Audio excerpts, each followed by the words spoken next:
one of the privileges I've had is to really understand how they invest and how do I implement it in Indonesia. You need that concept you need to understand because in Indonesia, sorry to say, it doesn't really exist gitu loh.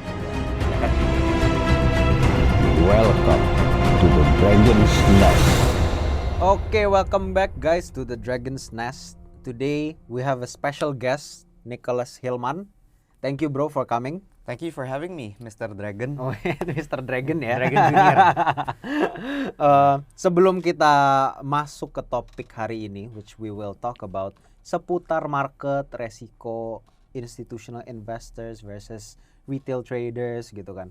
Boleh nggak dikenalin dulu bro, who is Nicholas Hillman and what is Simpan Asset Management exactly? Siap. Thank you for having me, Mir. So I've known Emir for a long time, so it's like talking with a friend ya. Nama gue Nicholas. Saya salah satu founder dari Simpan Asset Management. Simpan Asset Management mengelola mungkin sekitar 2 triliun in assets across dollar dan juga rupiah. We've been around for 5 years. Actually, our core business is private wealth managing on behalf of family offices and high net worth individuals. Tapi kita juga ada retail arm, direct retail melalui jualan reksadana, basically jualan reksadana lewat aplikasi kita, aplikasi Simpan. Please check it out, everyone. I think it's pretty cool. The team has worked really hard. And the concept behind the retail business is basically to go direct to consumer, to build the relationship directly with the consumer, selling not only single funds eceran, tapi selling you a portfolio. And we think a portfolio shouldn't just include stocks, bonds, and money market instruments. It should include more things, more asset classes beyond rupiah asset classes, so dollar stuff. And I think that's what we're here to talk about as well. Tapi sebelum itu, gua mungkin lahirnya emang dari dulu di dunia asset management. Obviously nowhere as near as experienced as your father. Itu OG in the market, tapi gue lahirnya di asset management, mulai berkarir di BlackRock di Amerika, di New York, terus pindah ke Hong Kong beberapa tahun, terus pindah lagi ke Singapura sekitar 3 tahun, di mana gue ketemu co-founder gue yang at that time, yuk balik ke Indonesia, capital market di Indonesia masih sangat shallow, there's a lot of things, sebenarnya mantra kita bringing global standards to a local asset management, gimana kita bring all the learnings from a global asset management shop. Waktu itu my partner Julian dari private equity juga gitu, kayak gimana balik ke Indonesia bawa the global know-how to a local asset management firm. Nah, lahirlah Simpan di tahun 2021. Mungkin tuh sekilas bro. And then I think late 2021, early 2022, kita beneran keluar di market, tapi building our track record slowly and surely lah. Well, gue pengen ngorek-ngorek sedikit isi otak lu nih bro. Kan sebelum 2021 ya, itu kan lu masih di luar negeri, kerja di BlackRock as one of the fund managers gitu kan. Some people would say itu adalah kayak dream job dari sebuah analis atau semua orang yang udah nyemplung di capital market lah. So what made you decide lu mau balik ke Indo and then make your own asset in management company, di mana yang tadi lu sendiri bilang bahwa market Indo itu masih lumayan shallow, and in terms of size juga nggak gede-gede banget compared sama institutional investors, apalagi global gitu kan. So what made you move to Indonesia and make that move? Wah Mir, I don't know. This is when you ask me today, sometimes I ask myself why did I move back home given what's happening outside. No, tapi sebenarnya it's very simple. 3 things. Satu, I always try to view things in the long run, right? So if my time horizon is 1 to 5 years, ya mendingan gua kerja di luar negeri, kerja untuk BlackRock. Tapi the way I understand it is the capital markets is still shallow, and therefore there is an opportunity for us to grow it, gitu kan? Itu satu. Kedua, yang gua observe adalah di capital markets tuh banyak banget orang yang ubanan, rambut putih, tapi yang mudanya tuh nggak banyak. So there is a bit of a talent gap in the capital markets, especially in the buy side. Oke. And I need to confirm it with your dad. But juniornya your dad tuh siapa sih? Kayak belum kelihatan, belum banyak gitu loh. So if I'm taking a 20-year horizon on the asset management industry, we want to position ourselves as the next generation of capital market players. I see. Because the industry of asset management will always be needed. Why? Because it's critical to pensioners. Banyak orang akan pensiun kan, and the whole concept of pension atau the whole concept of berpensiun itu adalah lu nabung pas muda supaya pas tua uangnya berbunga, berkembang segala macem, dan you bisa retire with dignity, atau lu bisa berpensiun dengan rasa yang kayak okay, I've made it, I can enjoy my hard work for the last 30, 40, 50 years. Gitu kan. Asset management is needed in the accumulation phase, meaning that ya dari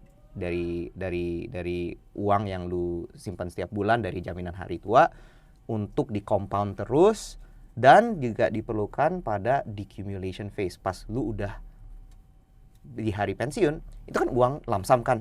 Itu cara manage-nya gimana? Jangan tahu-taunya lu udah dapat berapa ratus juta, 200 M pas pensiun, itu semua dibeliin mobil, dibeliin lahan nggak produktif segala macam. Itu kan juga perlu dikelola supaya as we live longer as human beings, itu setiap bulan bisa digajiin gitu. So I think the industry is always needed. So we were taking a longer term view. We thought that the opportunity was there. And maybe the last point is that as an Indonesian, I've always had the inclination to come back and contribute to growing the country together gitu kan. And at that time mungkin banyak banget, startups berkembang dan segala macam. In hindsight, I don't know, maybe would I make the same decision, tapi at that time it seemed right, and I think we're fortunate. I've learned so much over the last 5 years. I mean, I've met you also at the very beginning, and to now kayaknya we've all grown, and I've learned so much, and I think there's a long way to go lah.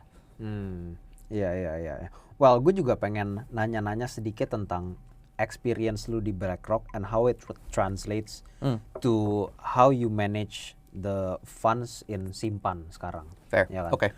Kalau misalnya di BlackRock ya, itu kan lu manage institutional money, which means kalau in terms of size udah pasti jauh lebih gede daripada retail money, ya kan? Dan kalau misalnya kayak asset management sekelas BlackRock mau get exposure to Indonesia, yang artinya resikonya itu kan jauh lebih gede ya dibandingin sama developed markets kayak US segala macam. Kalau misalnya dia mau alokasiin duit ke Indonesia, itu biasanya apa dulu sih yang dilihat? Okay, that's a very loaded question. Gue bisa duduk berjam-jam talking about that. Tapi first we have to understand BlackRock tuh apa sih? BlackRock is an asset management, mirip Shailendra, mirip simpan, tapi scale-nya sangat berbeda. Misalnya kalau Shailendra dan simpan, mungkin reksadananya investing only in Indonesian markets, ya kan? Of course we do a lot of dollar stuff separately, tapi the BlackRock is a global asset manager, and I think they are first and foremost a product provider. So what does that mean sih? Jadinya untuk kalangan investor yang berbeda, mereka ada produk yang cocok buat mereka. Misalnya untuk retail, mereka punya iShares, ETFs, right? What is an ETF? ETF is simply an index fund, ya kan? Mereka pakai indeksnya MSCI, indeksnya FTSE, mereka replicate those index, or like let's say S&P 500 is an index, and they have an ETF, S&P 500, mereka beli 500 perusahaan terbesar di Amerika based on market cap, dan setiap kali indeks itu ada perubahan, mereka akan rebalance kan? Nah, itu salah satu produk lainnya. Mereka juga ada misalnya fundamental active equities desk gitu, jadinya fund-fund yang ngikutin misalnya MSCI EM gitu ya, or something like that gitu kan, MSCI EM.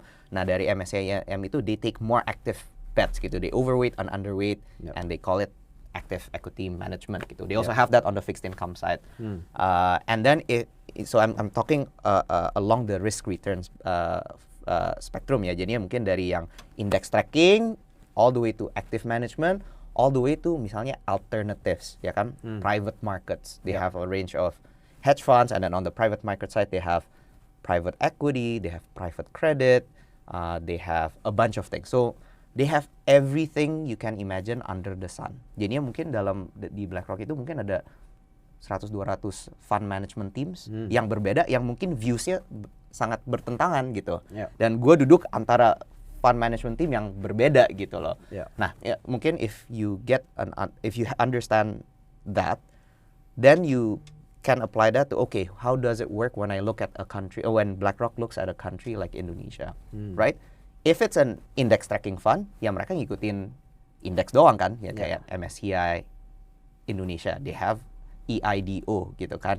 It's index tracking. They don't take an active role gitu ya. Misalnya di Bank BBCA, BlackRock and Vanguard masih mungkin one of the top shareholders, tapi from a fund management perspective, they're only replicating the index. They're not taking active bets. They're not reading, okay, is BBCA a good stock to buy or not? Do you get it? Tapi mereka juga mungkin ada beberapa tim yang specially look at emerging markets atau ASEAN gitu, which stocks to buy and sell, atau which bonds to buy and sell. Itu juga ada beberapa tim. And when they think about buying Indonesian stocks, they always look at it in a comparative manner sih. Maksudnya mereka ngelihat, okay, what's the macro situation like, then they drill it down to what are the companies like, so they do top down, bottom up analysis similar to what maybe a Shalendra would do, and then they go from there. And then yang more extreme, yang example yang ketiga yang gue bisa kasih itu adalah private markets, private equity. Does BlackRock have any private equity exposure? Indirectly, yes, but directly, no. Because, I don't think they have funds that is focused on Indonesia or ASEAN. I know from a private credit perspective, based out of Singapore, they do invest in direct lending in Indonesian companies. Gitu. So to say, does BlackRock have large exposure in Indonesia? No, but do they actively think about Indonesia? Not really as well. Dan if you understand BlackRock, what they do is mereka ngikutin mandatnya klien mau apa, dia kasih solusinya gitu. Jadi emang frameworknya tuh banyak banget ya, banyak yang sekali. Consider sama kayak global asset management kayak gitu kan banyak banget kan. Maybe Mir, what would be interesting is actually to share how institutional investors, the clients of BlackRock, the clients of Blackstone, the clients of KKR, the clients of Fidelity, how they think about investing. Because at the end, the BlackRocks of the world itu cuma product provider, bro. And then dalam produknya, apakah produknya index tracking atau generating alpha gitu. Kayak, ya kan? Tapi yang punya aset, yang punya uang tuh siapa? It's the institutional investor. Siapa sih institutional investor? Institutional investor tuh kayak sovereign wealth fund. Ya kan, di Indonesia ada Danantara, INA, di Singapura ada GIC, ada Temasek. Itu yang punya uang tuh mereka. Ya di Saudi Arabia ada PIF, ya kan, di Kanada ada CPPIB. Huge, they're like hundreds of billions of dollars. Gitu kan, or endowments, Yale Endowment Fund, Harvard Endowment Fund, they're huge gitu kan. Mereka yang asset owners namanya. Enablers-nya tuh cuma the BlackRocks of the world. So kalau I think what's more interesting is kita how does the big institutional investor invest? Gitu kan. Nah, dan itu sebenarnya yang framework yang one of the privileges I've had is to really understand how they invest and how do I implement it in Indonesia with Simpan gitu. Nah, for these institutional investors, the way they think is very sebenarnya framework oriented atau systematic. Mereka tuh really top down. Misalnya mereka punya $100 billion. Mereka first mulai dengan objektif dong. Nah, ini kan uangnya ya punya lembaga ini, tapi lembaganya punya konstituen kan. Misalnya pension fund, ya konstituennya ya pensionersnya itu kan ratusan ribuan.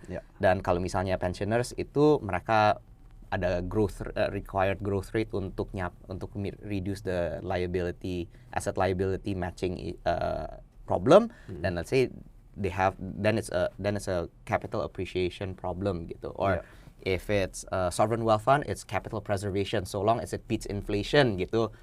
So you start first with the objective.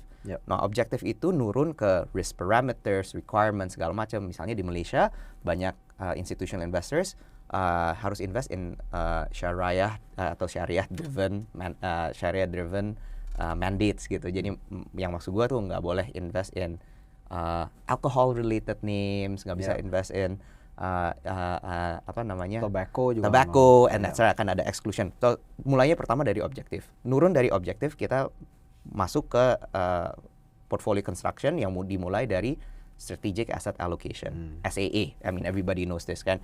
SAA itu sebenarnya apa sih? Itu sebenarnya kayak kita tuh nggambar peta. Nah, petanya itu dimulai, it's basically dari SAA ini kita mau tahu seberapa persen masuk ke equity, seberapa persen masuk ke fixed income, seberapa persen masuk ke private equity, seberapa persen masuk ke structured credit, seberapa persen masuk ke commodity, segala macam. Nah, itu peta yang kita mau gambar. Gimana kita mulai? Kita harus mulai dari yang namanya CMA atau Capital Market Assumptions. Nah, itu Capital Market Assumption itu every year atau twice a year, every big bank, every big asset manager or every big broker tuh ngeluarin CMA gitu. Dan kalau misalnya sovereign wealth fund yang besar atau pension fund yang besar, they have their own team of economists, they have advisor yang yang in the political realm untuk advice on the CMA. CMA itu adalah kayak basically prediksi tahun depan equities akan generate X%, fixed income or within fixed income, let's say US corporate bonds, IG, investment grade bakal yield this much, US high yield bonds will generate this much. Nah, itu dipakai mereka untuk gambar peta strategic asset allocation. Nah, pas strategic asset allocation ini terbuat gitu ya. Ya dari 100 miliar US dollar ini 20% yaitu 20 miliar dolar masuk ke equities. Tapi nurun lagi. Nah, equities, which equities? Is it US equities? And turun lagi dalam US equities, is it large cap, mid cap, small cap? Terus di bawah lagi sectoral. Nah, dari situ baru kita pokoknya dapat kayak pie chart tuh, jadi kayak 2,5% ke US equities small cap ke Russell Index. Terus 2,5% lagi ke pokoknya kayak dari atas nurun banget ke bawah. Nah, baru ke baru ke tahap yang menurut gua yang paling penting. Ini tim-tim yang nge-run sovereign wealth fund atau yang nge-run pension fund itu nggak besar ya, maybe 5 people, 10 people, 15 people, can be 30 people, 20, tapi nggak sebesar yang kita pikirkan karena uangnya banyak sekali kan. What they do is once they have their strategic asset allocation, mereka pilih nih, who is the best fund manager to manage US equities? Who is the best fund manager to manage US private equity secondaries. Jadi caranya tuh agak berbeda. Jadi Shailendra manages the best Indonesian fixed income manager. 2,5%-nya kita kasih Shailendra. And then after that 2,5% ke Indo Stocks gitu kan. 2,5% kita allocate ke simpan gitu. So mereka tuh kerjaannya yang dinamakan title-nya tuh sebenarnya portfolio atau asset allocator. Ya, jadinya mungkin agak beda ya. Mungkin kalau kita mikir, GIC, mereka beli saham langsung. They don't actually do that. They think about portfolio allocation, that framework, boiling it down to the granular level, and then they allocate money into the managers, the product providers, like a BlackRock, to manage the money. Nah, there are a lot of cases where they say private equity direct kita bisa lakuin sendiri. Jadi ada in-house teamnya gitu kan. Jadi ada pertanyaan nih, mau insourcing atau outsourcing. Kalau yang misalnya GIC gitu, they have a pretty big private equity team. They have a bunch of ex-bankers, ex-portfolio managers yang nyari deal langsung, and then GIC invest in the company. Itu juga ada. Tapi it doesn't mean that GIC cuman invest keseluruhan pie chart mereka di direct private equity-nya kan. They also invest through Blackstone, through KKR, through Carlyle gitu. And that's how you arrive at how you arrive at portfolio allocation for an institutional investor. Sorry, agak lama, tapi emang itu I think you need that concept you need to understand, because in Indonesia it doesn't really exist gitu loh. Ya kan? Benar. Benar. Jadi kan kalau di BlackRock berarti kan funnelnya itu emang udah banyak banget ya, mulai yang tadi lo bilang dari investment objektifnya apa dulu, abis itu dari SAA-nya, and then knowing all of this framework dari institutional money yang mereka keluarin duitnya banyak banget gitu kan for BlackRock to manage, and now switching to managing retail money apa perbedaan paling the stark contrast lah. Perbedaan paling gedenya on how institutional money thinks and how retail investors think. Yeah, it's like night and day, to be honest. Yeah, you tell me. Yeah, I think you know more about how retail investors behave because you teach classes. Tapi mindset dari awalnya itu sudah sangat berbeda. I think a lot of people don't have the necessary. I think semua orang masih pengen belajar and masih ngeraba, gitu kan. Ini gimana sih? Gua main di market segala macam. Nah, mungkin gue bisa ceritain dari sisi kita how we brought this portfolio allocation framework and the thinking and actually it's not the framework, the philosophy yang kita bawa ke Simpan adalah kita bukan stock pick, at least me ya, gue bukan stock pickers. Kita nggak mau encourage orang untuk trading kayak gimana. What we want to build essentially is a portfolio for customers, our clients, so that portfolio can grow in a stable manner over time. Nah, mulai dari atas kan. Tapi ya, makanya tergantung objektif kliennya. Mungkin objektif kliennya mau lebih jangka panjang, pengen ngirim anaknya ke sekolah, atau pengen I don't know, pensiun, atau pengen beli mobil, pengen beli banyak gitu kan. Nah, dari objektif itu gimana kita bangun portofolio yang tangguh gitu.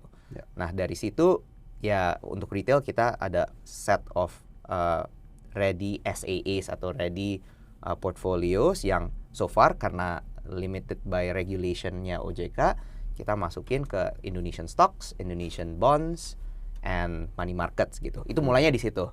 Nah, kita dan turun ke situ yang tadi gue udah bahas sedikit, actively manage portfolio EMP, kita actively manage di situ menggunakan kendaraan yaitu reksadana. Jadi multiple reksadana kita rebalance across the different reksadanas lah. Nah, tapi do I believe that portfolio is enough? No, I think it can. My vision is to actually a portfolio should include a lot of asset classes. I hope there can be crypto in there. I hope there can be commodities in there. I hope there can be US and global stocks and bonds in that portfolio. Tapi kita juga makanya harus sering berdialog dan berdiskusi dengan OJK dan the regulators to support that kan. But as a start, the Indonesian asset classes udah ada, and maksudnya because I also believe your portfolio should be multi-currency. That's why we launched recently the dollar bond fund to complement your Indonesian portfolio sih. I see. Kalau menurut gue sih kalau kita ngomongin retail versus institutional investors ya, menurut gue salah satu perbedaan paling gedenya itu on how they view risk. Dan risk appetite-nya kayak gimana. Kan kalau misalnya institusi ya udah pasti duitnya jauh lebih gede kan. And kalau duitnya makin gede, I think risk appetite-nya itu semakin kecil. Kayak kalau setahun bisa draw down 10-15%, pasti itu mereka nggak mau. Ya kan? Karena mereka manage-nya $100 billion. Itu 10% aja $10 billion. Mana mau gitu kan. Sedangkan kalau retail, masukin misalnya kayak 10 juta. Kalau draw down 10% artinya 1 juta doang. Kan jadi kan mindset-nya jadi kayak, oh ya udah 1 juta gue bisa cari lagi kok gue kerja. Ya kan. So, kalau disimpan ya, dan mungkin kan tadi lu bilang juga dari BlackRock, lu translate your experience on the framework and everything into simpan kan. Jadi dari simpan, first of all, how do you quantify risk and gimana caranya lu manage risk itu? Okay, so risk is actually a concept that has many angles to it. There is psychological risk, there's liquidity risk, there's credit risk, there's sovereign risk. There's so many risks that you can quantify and then it becomes something. Tapi mungkin dari sisi gua kalau mau ngomongin risk ya, since we're on the topic of retail investors, mungkin I would answer it in a way yang gua sebagai retail investor, I trade stocks gitu kan. Gue belajar sama Emir, gue trade stocks. I'll do it. I think it gives me a lot of intellectual stimulation. It's fun. but also how much time can I allocate in a day untuk trading stocks kayak gitu. That there's a career risk to that kan. Misalnya you have full-time job, and then you spend too much time trading your own stocks. There is a risk on your career, right? Or let's say it's your full-time job. There is a risk that you can lose the whole portfolio, right? So I think risk is a subset of trade-offs. Let's view it at that. Kalau ngomongin portfolio risk ada banyak lah gitu. Tapi sebenarnya sebelum itu kayak gue mau balik lagi as a retail trader yang mungkin or as a retail investor gitu kayak okay, maybe people trade because they want to get rich quick or they want that intellectual stimulation. Tapi what I want to share is that sebenarnya the trading and investing in a portfolio like a simpan portfolio or a reksadana itu can coexist, bro. Karena banyak klien kita kayak datang gue, mendingan gue trading crypto atau mendingan gue trading US stocks atau mendingan gue beli reksadana ya. I mean, why not all gitu kan? So what's the objective sih? If the objective is to get rich quick, then maybe you should invest in yourself first. Get a higher degree or find a better job or become an entrepreneur gitu kan. Then you double your income or triple your income gitu kan. But if the objective is to grow your wealth over time, okay, then I think there is a more systematic way. Mungkin the larger bulk of your wealth daripada duduk di tabungan BCA lu gitu kan, you can invest it and have it work in the markets. Mungkin you can invest it in stocks directly if you like it, but I would suggest there's an importance of picking the right professional fund managers managing your assets lewat reksadana, or if you want to trade it yourself, you can do it as well. What I'm trying to say is you should view your life or your net worth tuh sebagai portfolio, right? If your goal is to get rich quick, maksudnya find another avenue, cari peluang lain. But if your objective, misalnya lu udah ada portfolio, okay, gue bisa allocate 10% dari my wealth to trading on my own, then I don't mind uang dingin yang gue bisa forgo kalau hilang gitu. It's okay, do it because it gives you intellectual stimulation. But for the rest, for the 90% or for the 80% or for the 70% of your wealth that you've worked so hard for, are you sure you want to gamble it away? Gitu. That's just me saying kayak okay, think of your net worth systematically. If you like to trade, good, but should you allocate all of your wealth to it? At least for me in my life, I trade stocks because it makes me want to learn. Kinda it makes me sometimes makes me feel smart, it makes me feel stupid. And intellectual stimulation too very, very rewarding. When you win, you win. When you lose, you lose. But would I say I'm a great trader? No, I'm not a good trader. In fact, I think my loss rates are higher than my win rates. Tapi gue belajar. Tapi apakah semua uang gue masukin into stocks or crypto? No. The way I manage my money is a bit more systematic. I think about it as a portfolio. I pick the right managers in each asset class who can generate me better return above average returns, and I go with that gitu loh. So I delegate to professionals who are better at it. Yeah. Well, kalau menurut gua sih, I think one of the biggest risk yang di highlight, especially recently ya, belakangan ini, itu currency risk. Ya, karena in a very short period of time, rupiah kita tiba-tiba jeger breakout dari 18.000 gitu. The highest I think sampai kayak 18.300 kan. Dan kalau misalnya kayak disimpan ya, currency risk apakah jadi salah satu yang juga menjadi pillar untuk dibikin produknya dan diintegrate currency risk itu ke produk-produk kalian apa gimana ya? So sebenarnya as a portfolio allocator, as a fund manager, as a fund management company, sebenarnya gua nggak suka ngelihat currency or FX as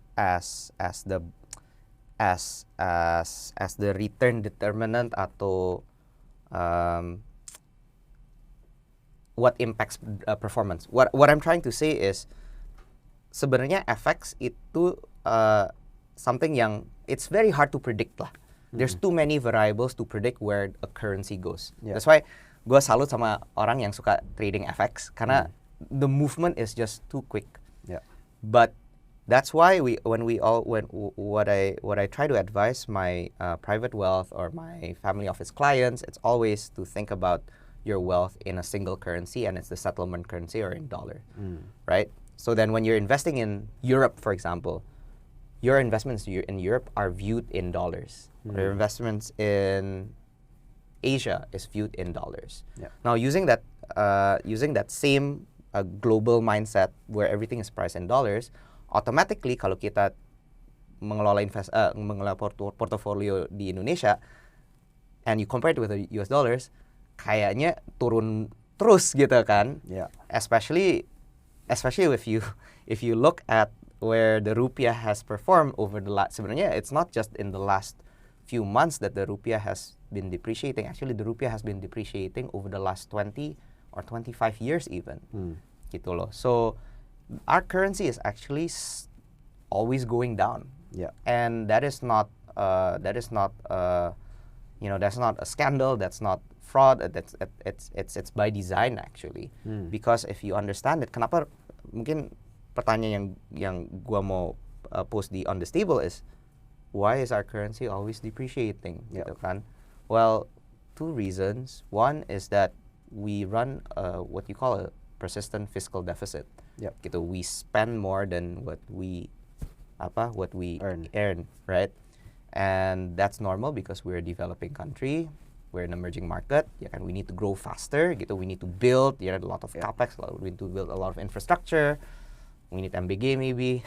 Tapi we run a persistent fiscal deficit. Number two, actually, our posture is actually we are an export-oriented country. Yep. Unfortunately, we're also a net importer of energy, which is one of the reasons why the currency recently has depreciated. Yep. Tapi we're an export-oriented economy sebenarnya. Yep. Dan dengan melemahnya rupiah, ekspor kita jadi lebih menarik, ya kan? It's basic economics gitu. Yep. Nah, maka dari itu ya rupiah terus turun. Nah, bagi investor seperti Emir, Nicholas gitu, what does that mean gitu kan? Does that mean earning 10% in the stock market is enough when you compare it against the dollar? Gitu. Sebenarnya one quiz I always ask clients is, lo tau gak sih how much returns or how much yield you need to earn atau you need to get in order to beat the dollar? I mean, I already talked about it before, but sebenarnya there are two components to it, and sometimes answernya mereka tuh kayak, hah, really gitu. So there are two components. Satu adalah inflasi, satu adalah currency depreciation. Mungkin pertama mulai dari inflasi. Di Indonesia inflasi mungkin runs about 3% a year. Yeah. Over the last 15 years lah. So 3%. The second part is the USD IDR, the currency, the FX lah kan. Yeah. Over the last 20 years, as I've mentioned before, it's actually down 5% every year. Yeah. Sebelum bulan Februari atau sebelum the MSCI announcement segala macam, mungkin at 3 or 4% every year depresiasi rupiah ya. But sekarang mungkin kalau saking sharp uptick in the dollar versus rupiah jadi 5% over the last 20 years loh. Yeah. Nah, 5 tambah 3 itu 8. Yeah. Jadi ini belum ngomongin investasi, belum ngomongin saham, belum ngomongin kripto, belum ngomongin apa-apa. Duit rupiah lo dibanding dolar itu kalah 8% atau turun 8%. Nah, the question is what do you do gitu loh. So if you're investing in IDR, berarti lu harus invest lu harus dapetin 8% sebelum lu bisa beat the dollar. So where do you invest gitu? Deposito dirupiahin gitu. Ya paling cuma 1%, 2%, 3%, digibank pun 5-6%, belum dipajakin. Gone. Indonesian government bonds, the Indon 10 years is what? 7 right? 7.1, 7.2, terus masih dipajakin 10% gitu. Doesn't beat it. You go into corporate bonds, 8, 9, 9%, but you're taking credit risk. It's not that liquid. If you have big money, you can't really invest everything in that, and you still get taxed. Then stocks, ya kan? Indo stocks, sebenarnya corporate bonds already generate absolute returnnya mungkin 8-9-10%, stocks should at least return anywhere from 12 to 15% onwards gitu kan. Yep. Dan as you know, stock market in Indonesia very very volatile. Dan ini benchmarknya atau minimumnya masih dibanding US dollar 8%, bro. So why am I saying all this? Itu ada karena uang lu dari segi rupiah itu harus jungkir balik, pencalitan, harus kayak kungfu to just beat the US dollar gitu loh.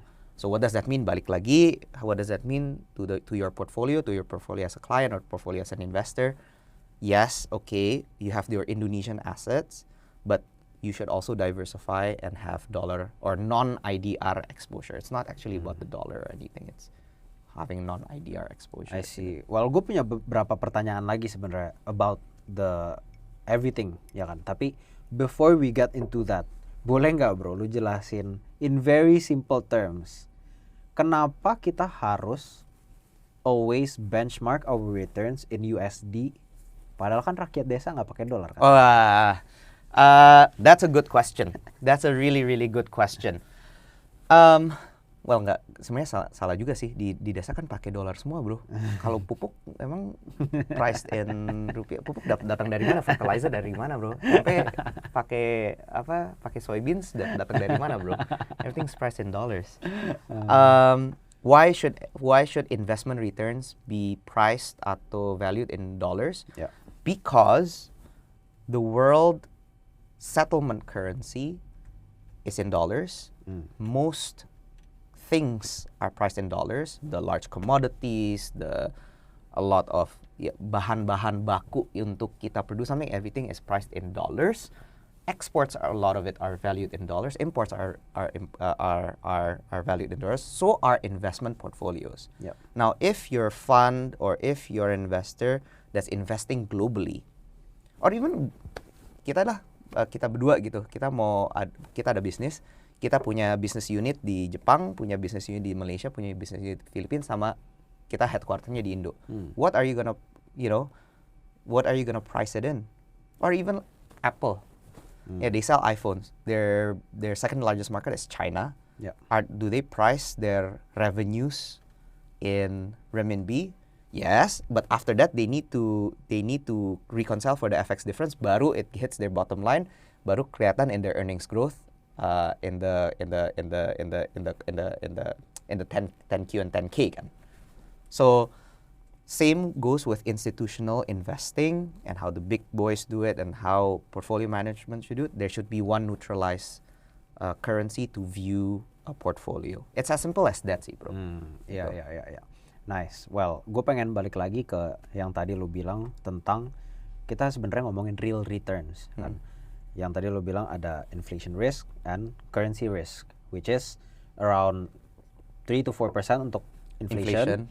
And then another sekitar 4 to 5% untuk currency gitu kan. Ya ambil aja kayak sekitar 7-8% lah.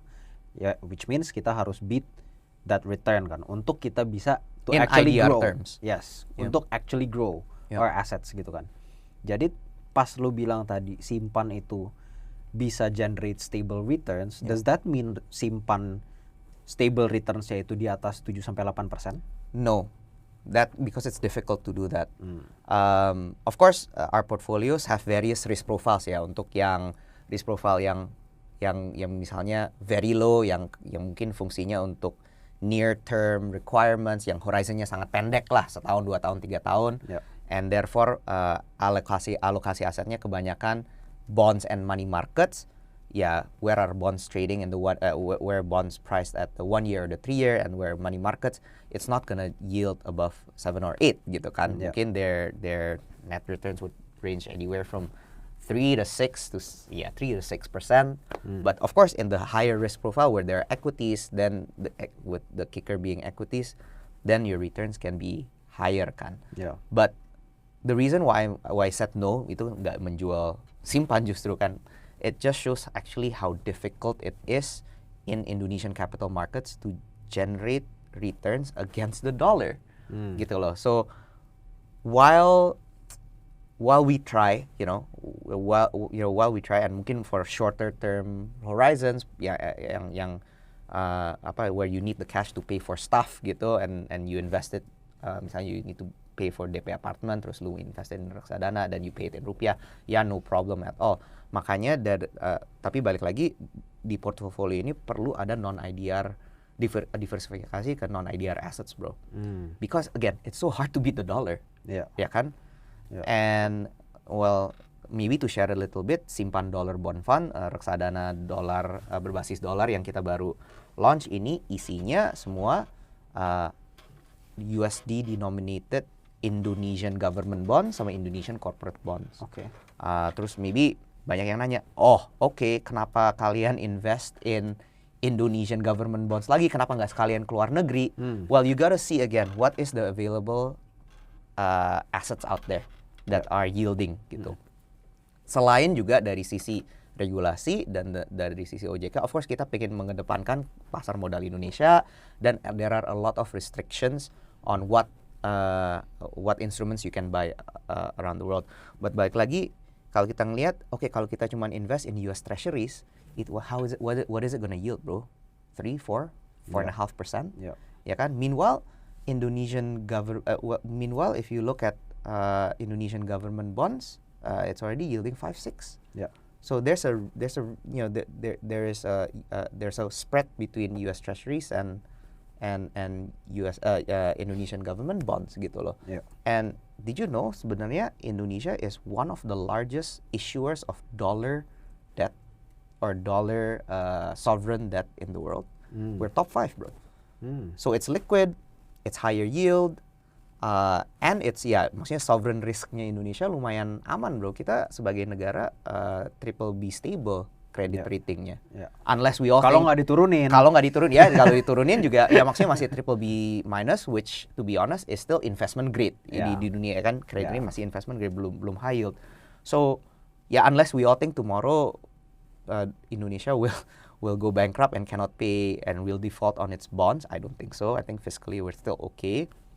The Indonesian government bonds is a great place to be, and then you have the kickers of Indonesian corporate bonds, which is Indonesian government bonds plus a spread kan. So then the simpan dollar bond fund can yield anywhere from 4 to 5% net gitu loh. So pretty good, better than any US money market fund. US money market fund net-netnya 2-3%, deposito di BCA, di Bank Mandiri segala macam 1%, 2%. So why not higher returns on USD gitu loh. Nah, all of this again balik lagi ke pakaman gue, which is that portfolio kan.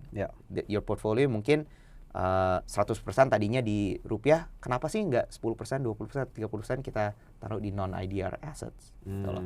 So how do you diversify? Again, visinya ke depan adalah this portfolio can have more things than just stocks, bonds, and money markets. Hopefully it can have some real estate exposure, some private equity exposure, some gold, some crypto, nanti lewat Emir lah ya, and whatnot gitu. Soalnya a portfolio should be rich gitu, should have a lot of things. Kenapa? To deliver returns over a long market cycle, over full market cycle, bukan cuma tahun 2020, tahun 2027, tapi kayak how do you generate stable returns over the longer period of time. We're working on it.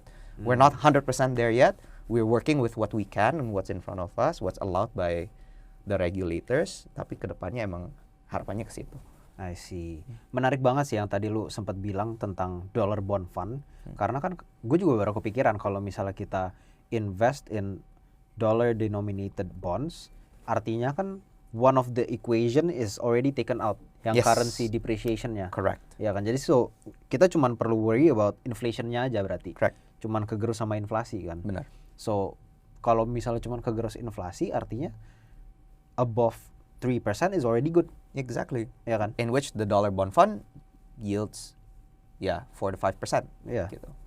And this might actually solve the problem of I guess you and I and all of the people watching this like to travel gitu kan. Travel keluar negeri gitu. Ya kalau lu keluar negeri kan sering kali kita ngerasa kok miskin banget ya, kok semuanya tambah mahal ya. Itu di airport kita sampai dikasih diskon untuk orang for Indonesian travelers. Kacau banget kan. Parah sih. this might be how you preserve or protect your wealth against dollar depreciation. Gitu. Mantap. Well, kalau misalnya sebagai retail investor nih, gue punya 100 juta, ya kan? Kalau gue punya 100 juta dan gue pengen jadiin 100 juta ini sebagai anchor point gue untuk kedepannya gue simpen sampai gue tua, how would you allocate that fund? Let's say my monthly gaji itu sekitar 25 juta, ya kan? And then I have savings of about 500 juta. Terus dari 500 juta ini ya ada yang emergency fund gua atau apa gitu kan. Jadi udah. Yes, and I have my expenses covered. 100 juta ini I just want this money to grow essentially gitu. Then you'll have to take a class with the Dragon Junior and then learn how to play stocks. Nggak mungkin the way I would approach it, ini mungkin 100 juta yang dingin, gitu kan? And other parts of my financial life udah ke cover. Yep. The way I would approach it is, look, build at least 80% of that, 80 juta dari itu, lu taruh di tempat yang bisa grow in a stable or consistent fashion over a longer period of time, ya kan? It doesn't need to be, 30% a year. It just needs to be growing consistently over time. It's diversified, professionally managed, and can adapt to different market conditions. Alias gua jualan AMP, AMP dari simpan. Dan di dalam portofolio itu juga harus ada porsi non-IDR assets. Nah, 20 juta yang dari 100 juta yang gue mention, itu ya pakai untuk what stimulates your curiosity gitu. Maybe invest in a business, invest in stocks, invest in your crypto. Karena, experiences and what you're learning, that will compound gitu. The more you know about something, kayaknya the more, I don't know, different people are different, tapi you get some level of dopamine from it gitu loh. Same like how you talk about single stocks and corporate action. Kayaknya you're so fired up about it, right? Yeah. But yeah, maybe I would start at that. And then I would always say this, ini minjam dari Warren Buffett, the best investment you can make is in yourself. Meaning that dari gaji lo yang 25 juta, yuk gimana kita jadiin itu 50 juta. 100 juta.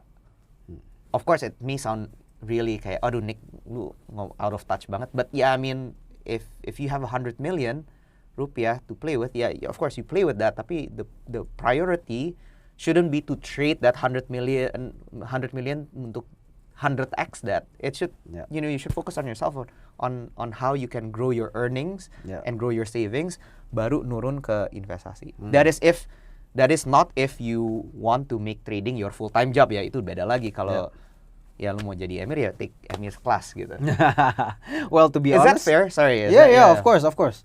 Tapi ya sejujurnya ya, gua kan sekarang very aggressive full-time trading juga gitu kan. Kemarin udah kena hajar lumayan banyak pas marketnya since January itu halt gitu kan gara-gara MSCI, and then among other things tiba-tiba ada yang speech tapi naskahnya dibuang, wah gitu kan, itulah. Itu kan marketnya dropnya parah banget tuh.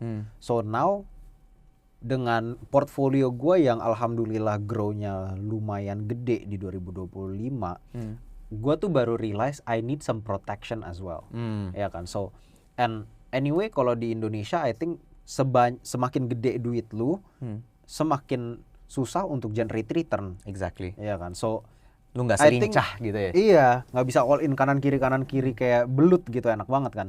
So I think sekarang gua ini I'm looking for products yang memang ya first tadi lu bilang untuk protect from rupiah depreciation, because it's always going to depreciate, ya kan.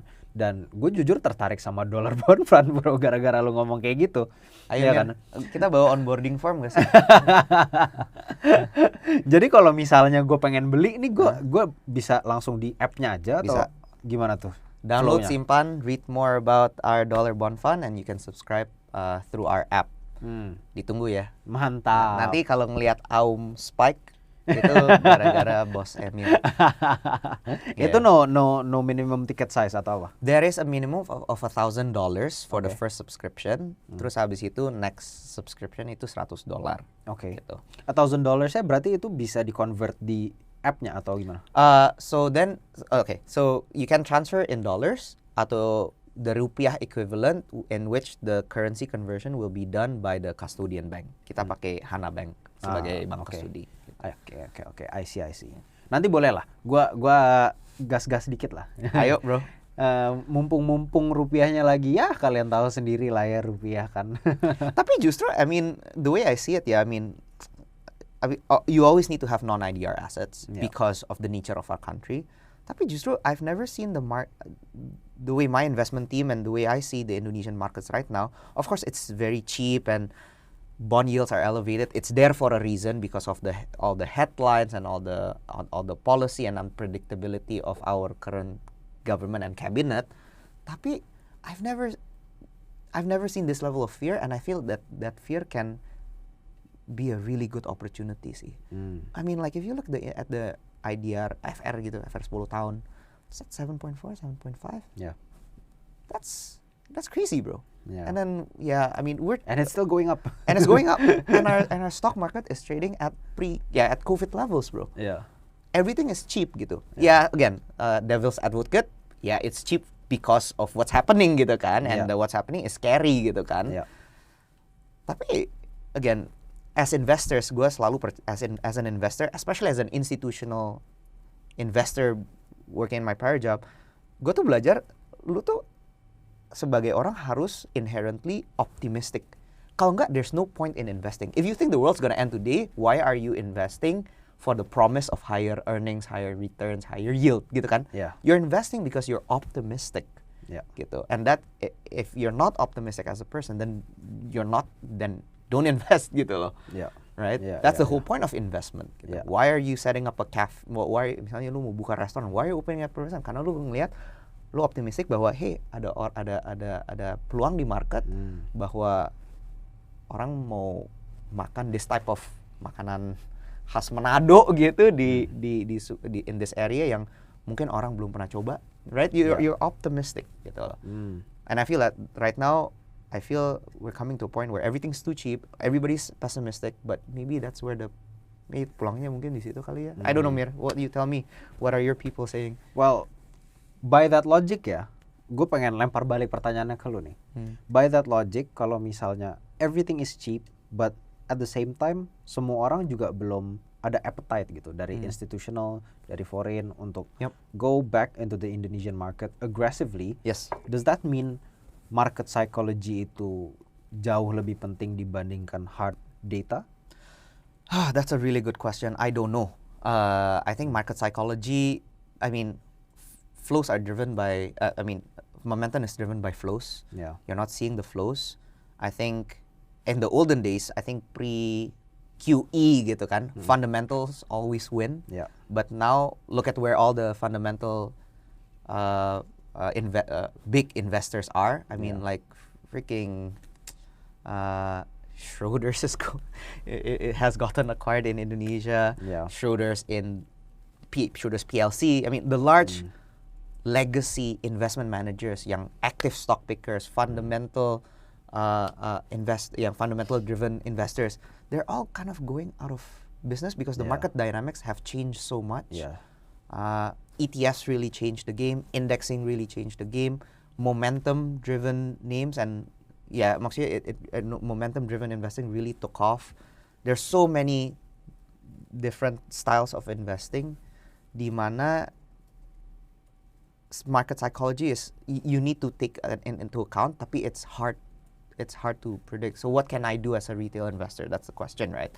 The question is, as an everyday investor, is average down where you can, right? You need to, if you still believe in the Indo story in stocks and in bonds,